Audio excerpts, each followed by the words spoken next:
Hey everyone, Mr. Sujano here. In today's video, we're going to take a look at a newly announced arcade stick specifically for the SNES. Let's get started. So I might get the pronunciations wrong here, but I believe it is called the Sozu arcade stick by Shika Arcades. And this is a premium arcade stick that is built in the UK. And the reason I call it premium, well, aside from the fact that it says it right here on the website, is because it is listed at £450. And that translates roughly to about 630 or so US dollars. In terms of arcade stick pricing, that's very high. So let's see what you get for the price. They have a couple of YouTube videos posted, so what I did was take stills of parts that I thought were important, and I will also leave the link to both of their videos in the description below. The first thing that we can see here is that it is made of a solid piece of wood, bamboo to be specific. There's a picture of it being made in a CNC machine, which means the fit and finish of this will be pretty precise. It's not going to be just clobbered together haphazardly. The finishing touches, however, are done by hand, and this eliminates imperfections in the CNC machine, for example, if there was a rough edge or anything like that. So this being done by hand really shows that there is TLC poured into this stick. They also state that it is a 4-day finishing process.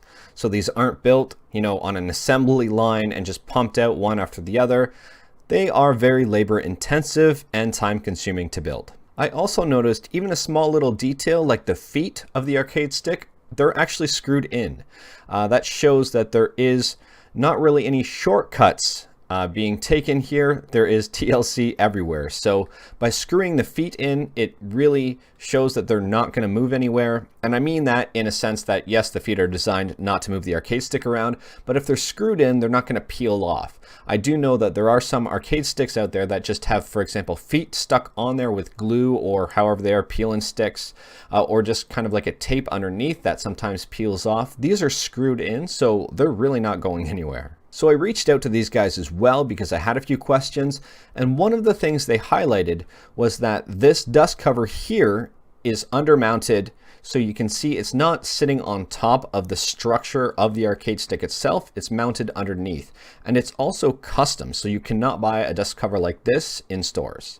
They didn't cheap out on the buttons either. They are official Sanwa buttons and an official Sanwa joystick. It's a Sanwa JLF, which is roughly the standard for a lot of the higher end arcade sticks out there. The buttons, however, are slightly different. So they are not the standard OBSF or OBSJ or OBSC Sanwa buttons. They are OBS 30B and 24B. So that means the buttons here, these larger ones that I'm circling, are the Sanwa OBS 30, and the smaller ones here for start and select are the Sanwa OBS 24. Now the difference between these buttons and the standard, more common Sanwa buttons, in my understanding, really is just in the micro switch and how it's mounted, as well as the terminals. And the terminals are the two metal prongs on the bottom that the wires connect to. So the terminals on these buttons are considerably larger than the terminals on a standard Sanwa button. And these three switches here, labeled CS1, CS2, and CS3, they configure the buttons on the fly, which is a great feature to have considering that this is made for the Super Nintendo, so sometimes it's not necessarily the easiest to remap buttons in game. The first switch flips over the Y and L buttons, the second switch flips over the B and X buttons, and the third switch flips over the A and R buttons. Each switch controls two buttons, so you can configure it to your heart's content. Really, it's kind of nice so you don't have to have them all flipped on at once. If you decide just to switch two buttons around, you can. The turbo function on this stick is probably one of the coolest features they have. To use the turbo feature, there is a toggle switch and there's also a dial. I really like the dial. It's kind of neat. So what happens is you can actually assign a specific percentage of turbo to be used. So on some controllers that have a turbo feature, it's either all or nothing. It's either 100% turbo or 0% turbo is off. This one, however, you can adjust the speed of the turbo. So I'm just going to hit play on their YouTube video right here and watch this little bit.